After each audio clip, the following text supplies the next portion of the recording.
motion and a second. All those in favor? Aye. Opposed?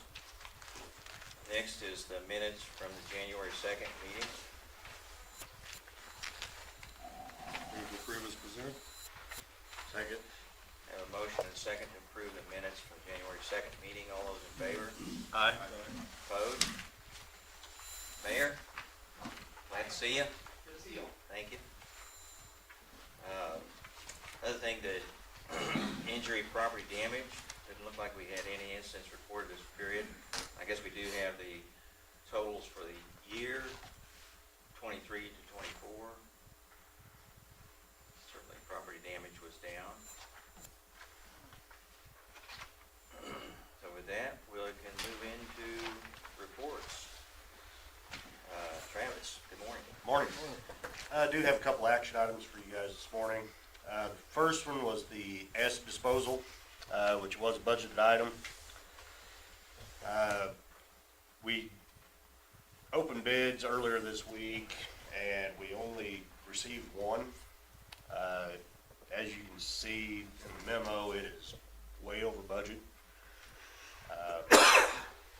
And since we only received the one, my recommendation is motion to reject and request new proposals to see if we can get a better pricing. I have a stupid question. Is there any way this ass can be repurposed or resold or used in some other industry or form? I mean, other than just disposing it, is there somebody else that could utilize it? I'm not sure on that.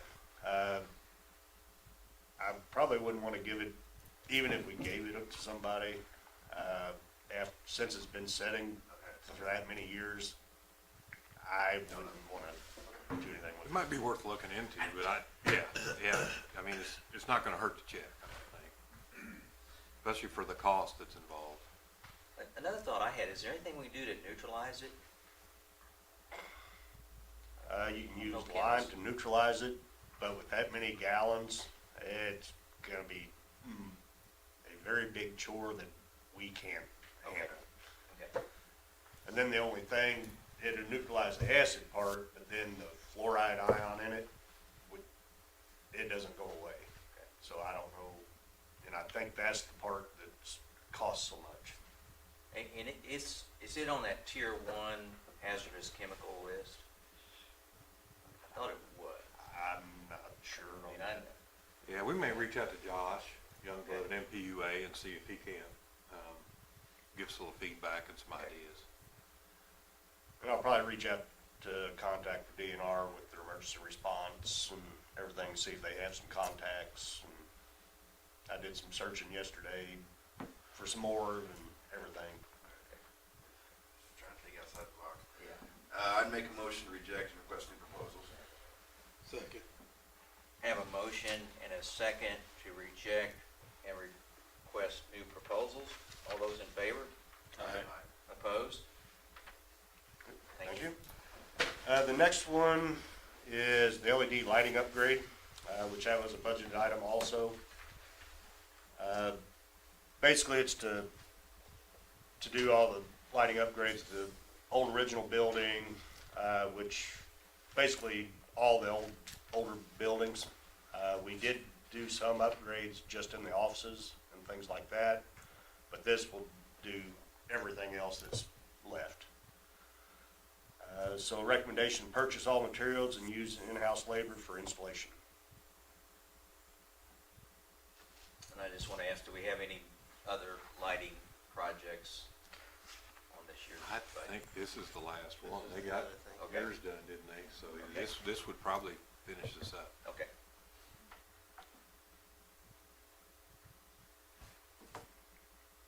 I make a motion to purchase all materials and use in-house labor for installation for lighting. Second. Have a motion and a second to purchase all materials and use in-house labor for installation. All those in favor? Aye. Opposed? Thank you. Don't really have anything else, but if you have any questions, I'd be happy to answer them. Anything for Travis? Thank you.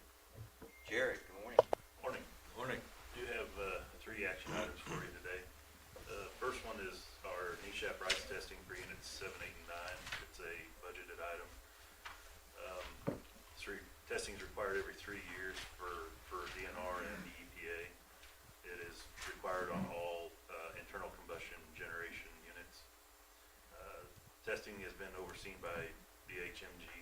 They've done that for us the last 10 years probably. We've always had good luck with them. They will submit the reporting and all the testing to the DNR and the EPA and give us electronic final report. So their quote was $15,754. So my recommendation would be a motion to request BHMG Engineers Incorporated to perform required NESHAP rice testing on units 7, 8, and 9 at the cost of $15,754. How does that cost in comparison to previous? 7, 8, and 9 were done 3 years ago.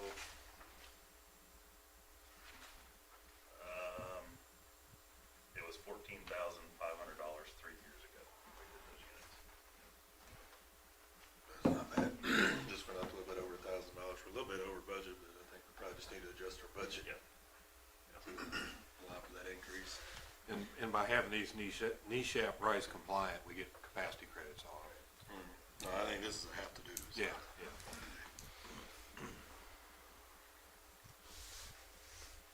I'd make a motion to request BHMG Engineers Inc. to perform the required NESHAP rice testing on units 7, 8, and 9 at a cost of $15,754.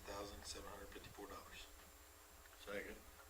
Have a motion and a second to request BHMG Engineers Incorporated to perform required NESHAP rice testing on units 7, 8, and 9 at a cost of $15,754. All those in favor? Aye. Opposed?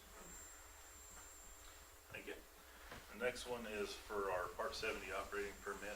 That is also a budgeted item. We have multiple emission units specified in a Part 70's permit. That's needs to be renewed every 5 years. Ours expires January 13th of 2026, but the completion date for the permit is due 180 days prior to your expiration date. BHMG has prepared a lump sum cost estimate of $7,500 for that.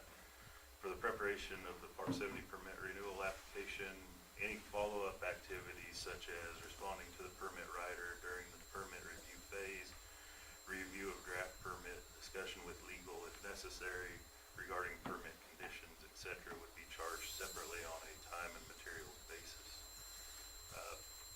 This is the first time BHMG would do the Part 70 permit for us, but we have used it numerous times for the rice testing, and Higginsville and a few other cities use them for their Part 70 permit, and I believe MEC is using them for the Part 70 permit on the other new generation. Yeah. So, my recommendation would be a motion to have BHMG Engineers Incorporated conduct work for the Part 70 operating permit renewal application at the cost of $7,500.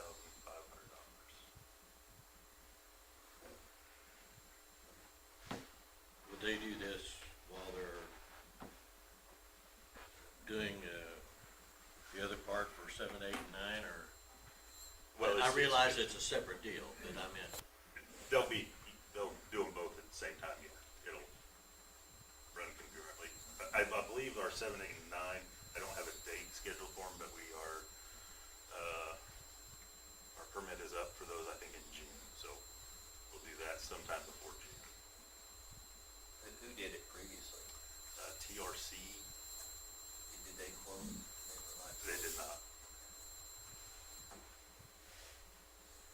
I make a motion to have BHMG Engineers Inc.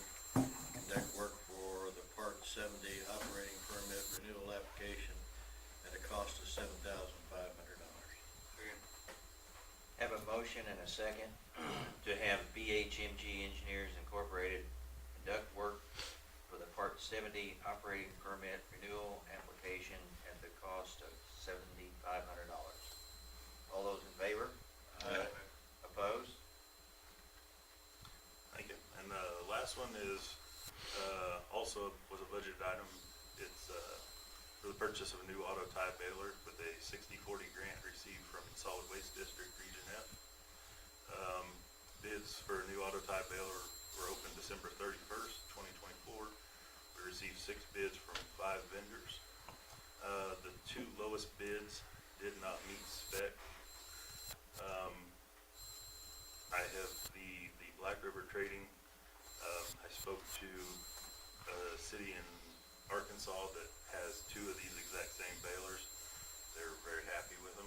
They've had other balers in the past, and they like this baler better than any ones they've had. So my recommendation would be a motion to accept bid from Black River Trading LLC for a new auto tie baler in the amount of $299,738. They also had an additional option for Ethernet connection, so they can troubleshoot any control issues from their facility to save a service call. So I added that in there for the optional Ethernet remote access for an additional $2,070 for a total of $301,808.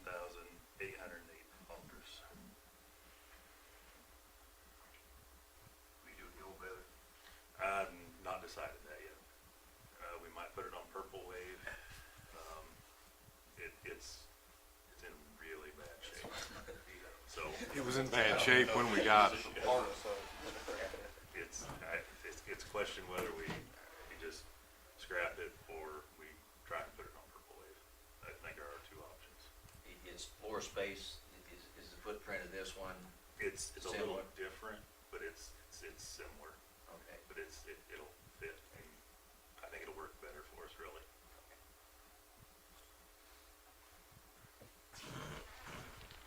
We've been searching for this for a while, so go ahead and make a motion to accept the bid from Black River Trading LLC for a new auto tie baler in the amount of $299,738. And add the optional Ethernet remote access for an additional $2,070 for a total of $301,808. Second. I do have one question. Is it worth a visit to look at one of these on site somewhere, or, We could.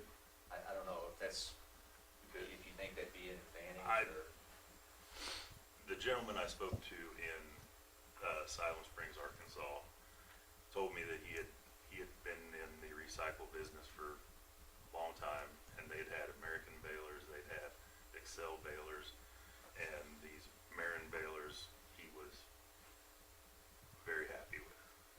He liked them better than any of the ones he'd worked with in the past. I'll leave that up to you, whether you think it's worth a visit to go look at one. Okay, so we have a motion and a second to accept the bid from Black River Trading LLC for a new auto tie baler in the amount of $299,738, and add the optional Ethernet remote access for an additional $2,070 for a total of $301,808. All those in favor? Opposed? Thank you. Quick question. On the 60/40 grant, is the additional access included in that, or is that just ours? The whole grant was for,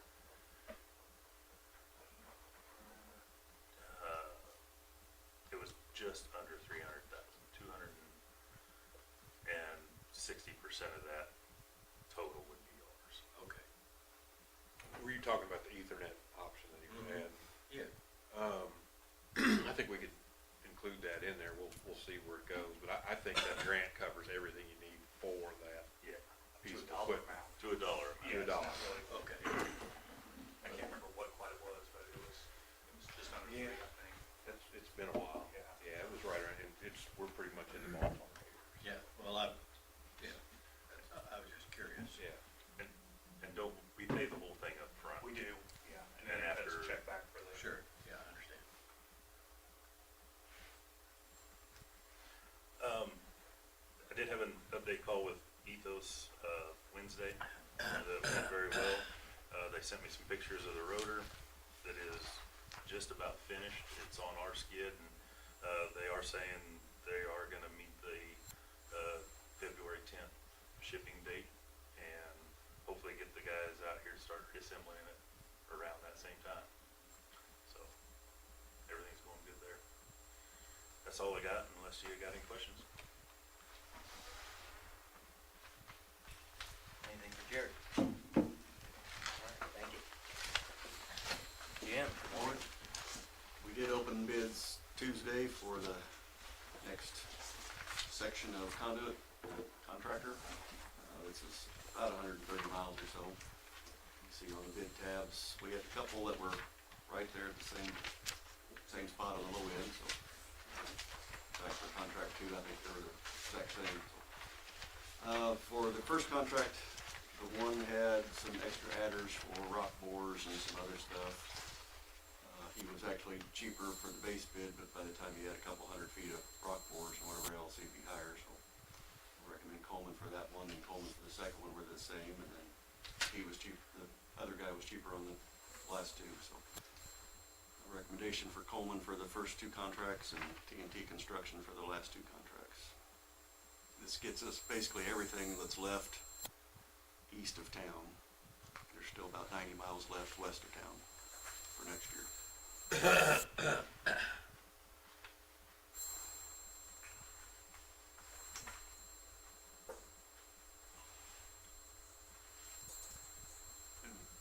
both of those included pedestals and vaults in there per foot. They didn't separate those out. Have we used TNT before? They did a small section down at the quarry. They were involved with that. Okay. They were in and out pretty quick. They were only here a couple days.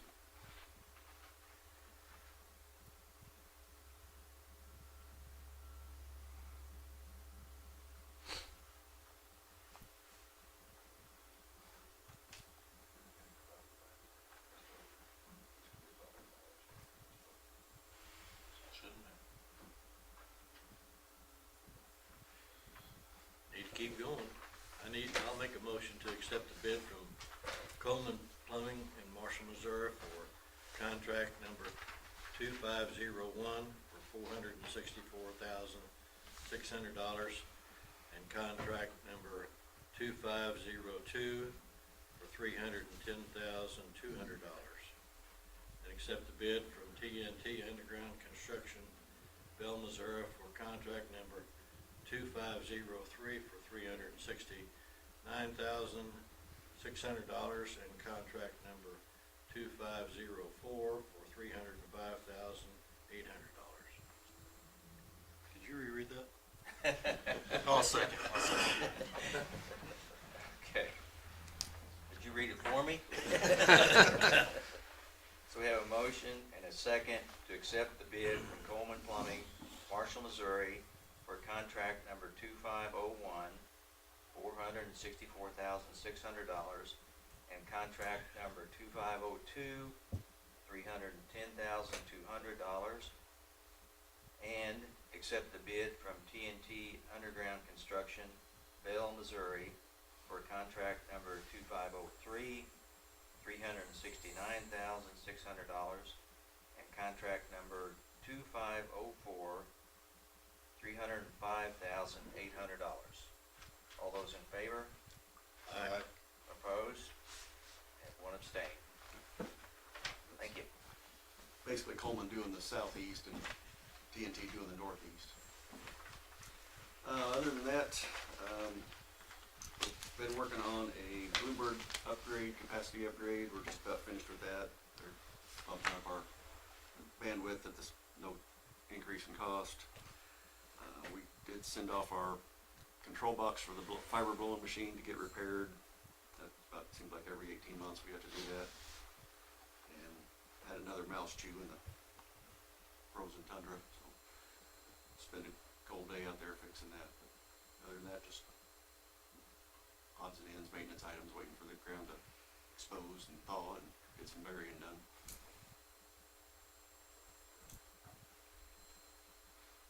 Anything more for Jim? Thank you, Jim. Eric, good morning. Morning. Morning.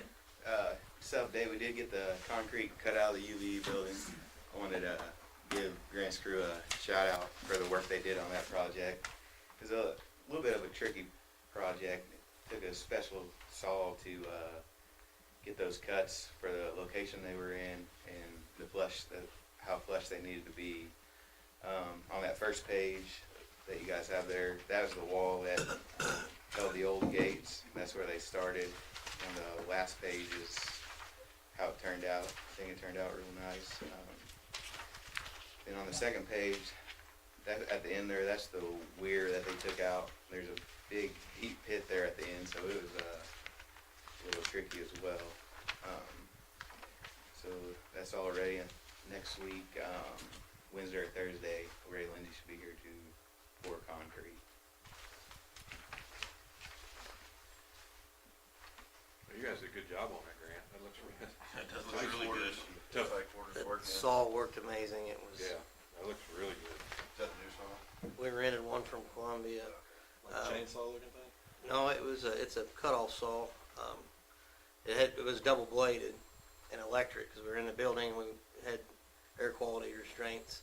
So we got an electric saw, and it basically sawed a 2-inch gap out, and then you would chisel it out.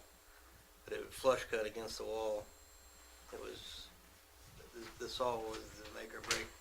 Yeah, pretty cool. Yeah, it's- There's a lot of taking turns with there's a lot to cut there.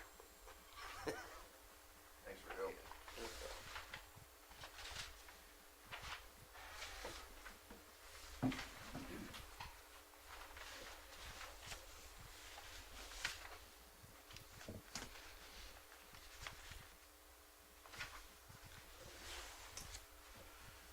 Anything else?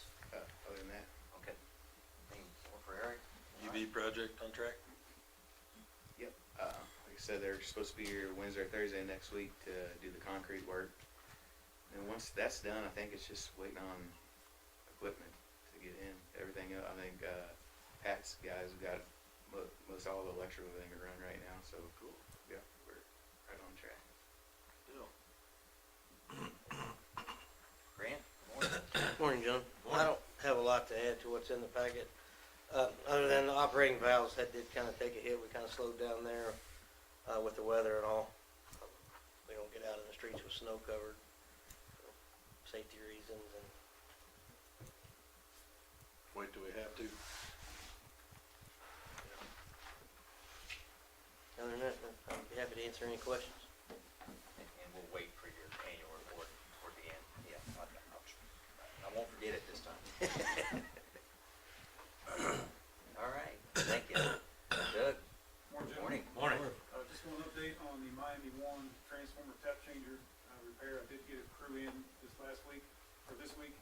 They did take it apart and found a broken drive assembly that goes in the bottom. That unit was purchased as a complete unit when it was put in about 2 years ago when we rebuilt that tap changer.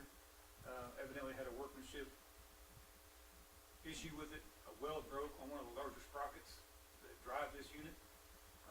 It caused some other minor damage, so there's going to be some other parts to replace on it. I did get that taken down to Normandy Machine that built that part.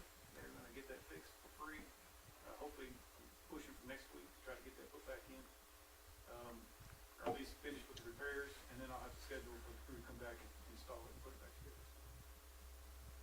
Not as fast as I'd like it, but we're headed in the right direction. Other than that, that's all I got. Anything else for Doug? Thank you. Megan, morning. Morning. Morning. I'm not gonna add to what's in your packet, but I'll be happy to answer questions.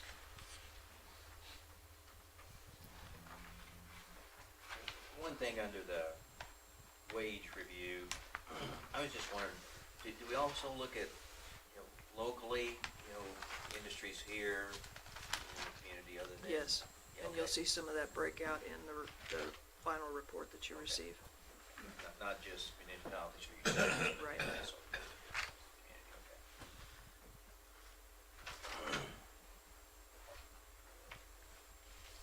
Anything more from Megan? Tony, good morning. You guys can see there, we did update the interest rates on the interdepartment loans. And I should have the financials for you guys at the next board meeting. And then, we're getting close to closing out grant one here, so the auditors will be here at the end of the week, or the end of the month. Hopefully get that grant one closed out. How long will the auditors be here? Whole week, he's All saying. week? Yeah, so I've been, yeah, he sent me a couple pages of stuff that they're wanting. We gotta go back all the way to 2019, I think, so. You just put them up in the office somewhere? I'm putting them in the whole board. Okay. But the FSR is gonna be here as well. I've been bugging them for a couple of years on trying to, there's some reporting, we have to do this quarterly reporting that I've had questions on, and couldn't really get any answers from anybody. Well, the current accountant for USDA, she retired, and so the new one's coming in, and the FSR is gonna be here for a few days, so I'm sure they're gonna bug Jim probably more, but everything seems to be going smooth so far. Anything more for Tony? No, sir. Jeff? Morning, gentlemen. Man, this last week's been kind of a whirlwind. Did spend a couple days in Columbia on the search committee, working on the finalist interviews. We did get a selection made. I think we were very fortunate. We had a lot of very quality applicants, and it was it had been hard to mess that up. But we've got a meeting next Thursday to make a recommendation to the entire body. So got through that, hopefully. Did working on some MPUA stuff.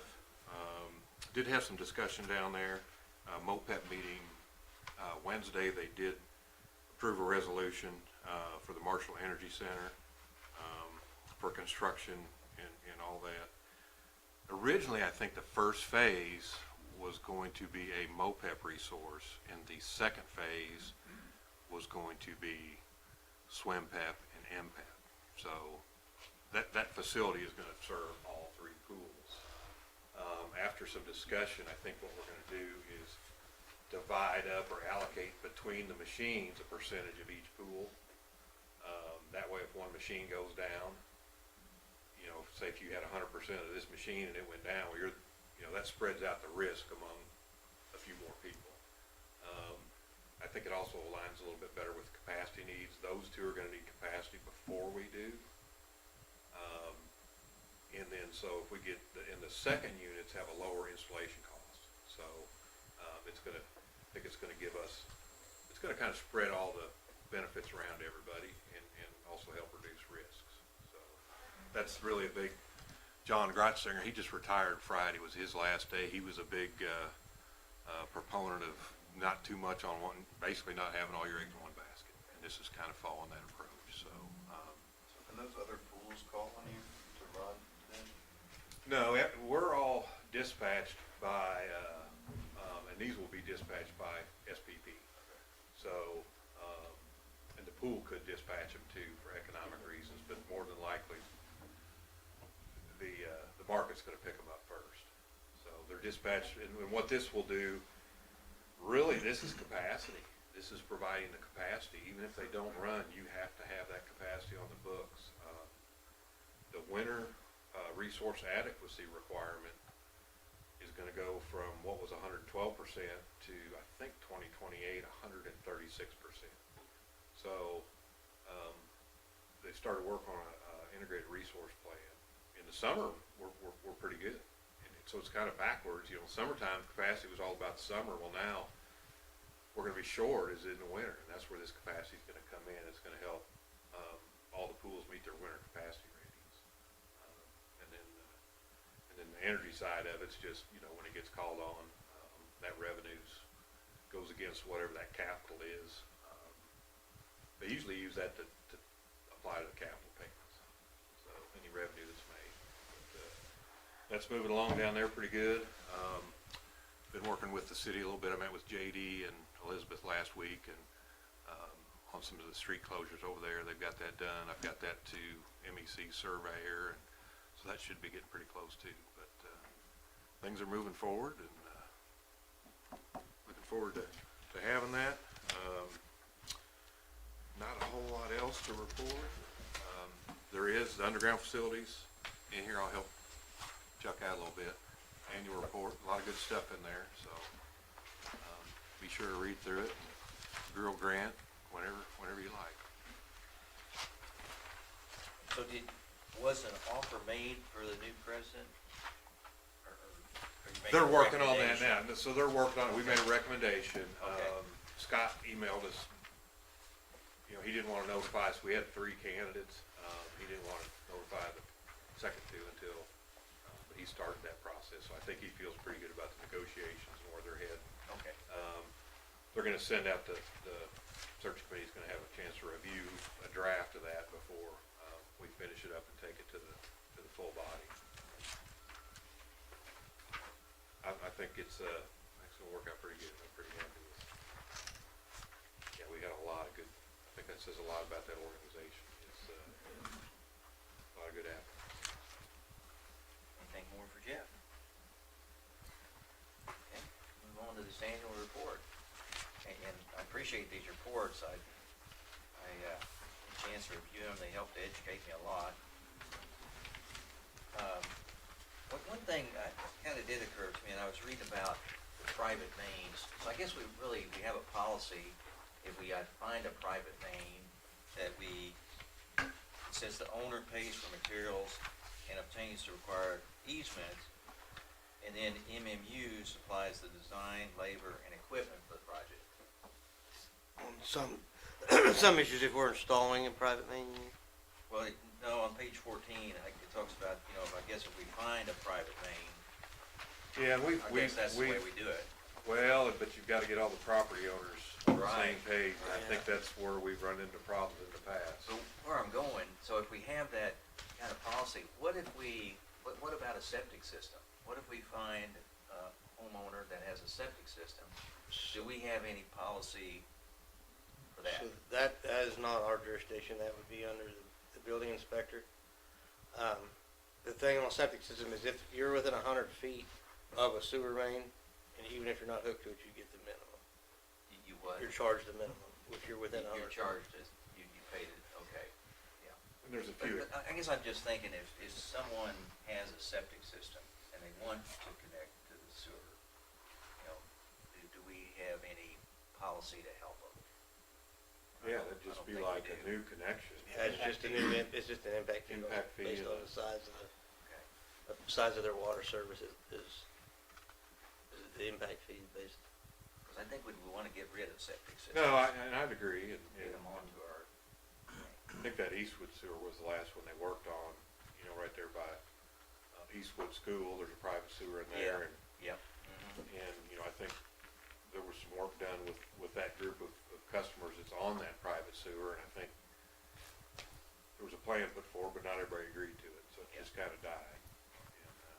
And that's been several years ago, and as far as have they had any more issues over there? Not recently. Septic situation, we don't have any say on the private side on that end, since we just maintain the main. Because your sewer main from the tap up into including the tap is the customers. That more falls under building codes. Okay.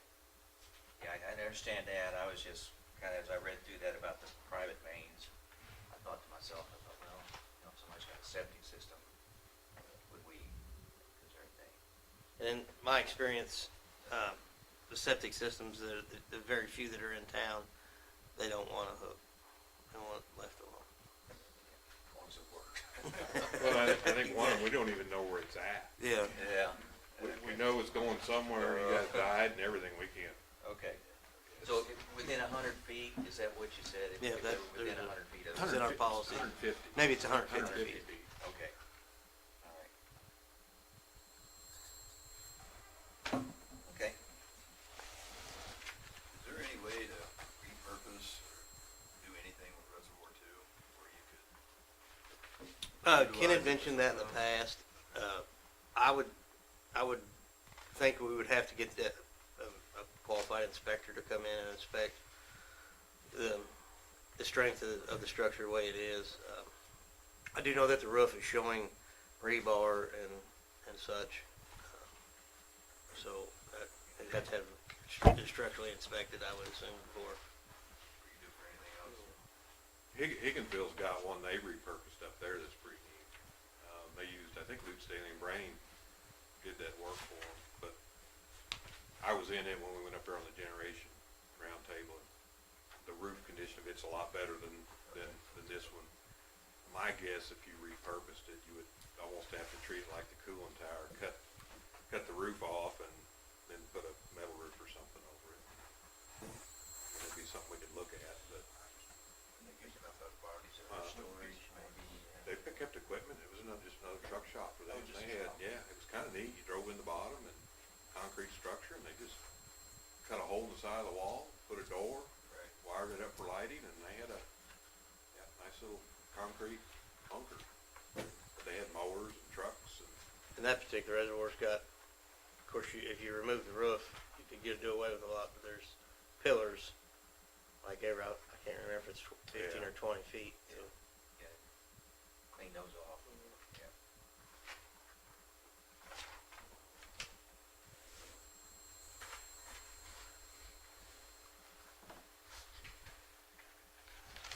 Do we have a game plan for I&I? I mean, after doing the smoke testing, We're still kind of trying to come up with a program on how to attack the private side. We're still doing our efforts for cured in place and main replacement.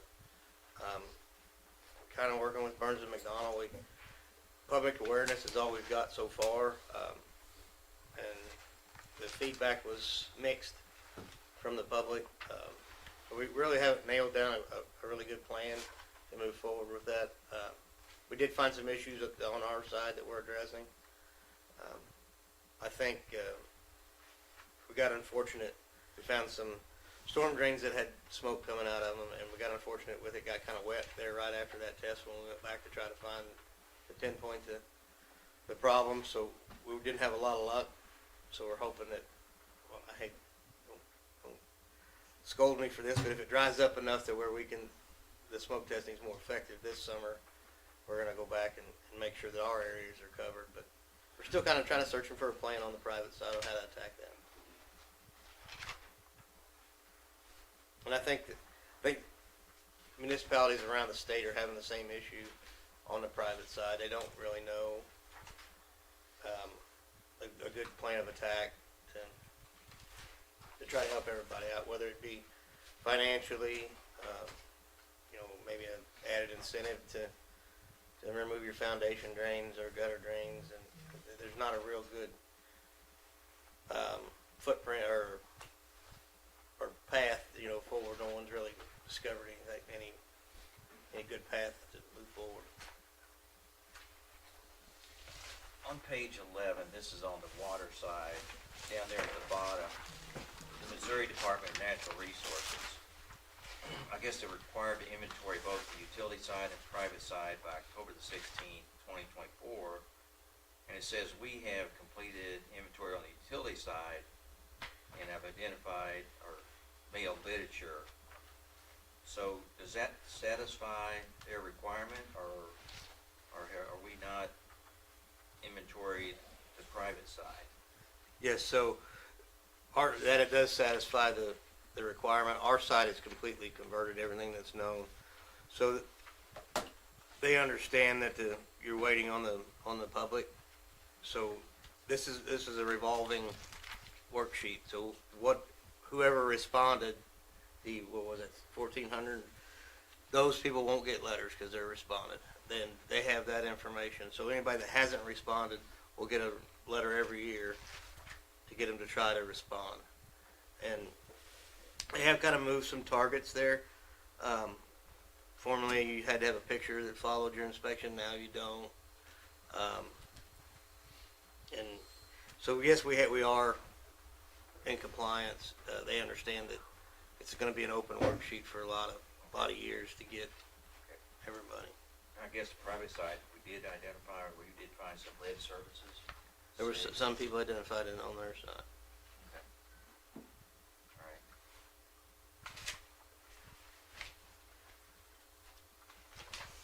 right. Well, yeah, thank you for this. Anything else on the annual?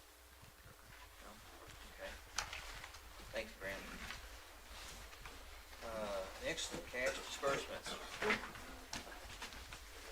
one.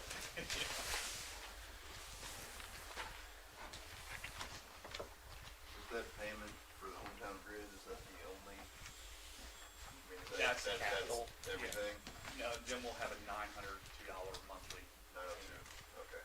And then it's 4.5 cents for every text or call Right. for whatever event goes on. Okay. But internet's been the one spending all the texts, we get quite a few on in. You know, there's one right there now. It's kinda nice, yeah, I can, it's electric or internet, it's right there. I'm guessing they're gonna identify that on the power bill, that's gonna be on the power bill, so Yeah, it'll come in on our MOPEP monthly invoice. It'll all be, itemized on there. go through MPUA. I haven't seen the power bill in the packet lately. It was, the timing was off, I got it like right after the packet, Okay. I can get you caught up with the next two. Okay. But it was one, You'll see that hometown grid on there. Yeah. Okay. it was timing, she'd put the packet together and then I got the bill. I was like, oh, I'll get it next time, and with this last week, it was, Okay. but yeah, I can get you caught up on it.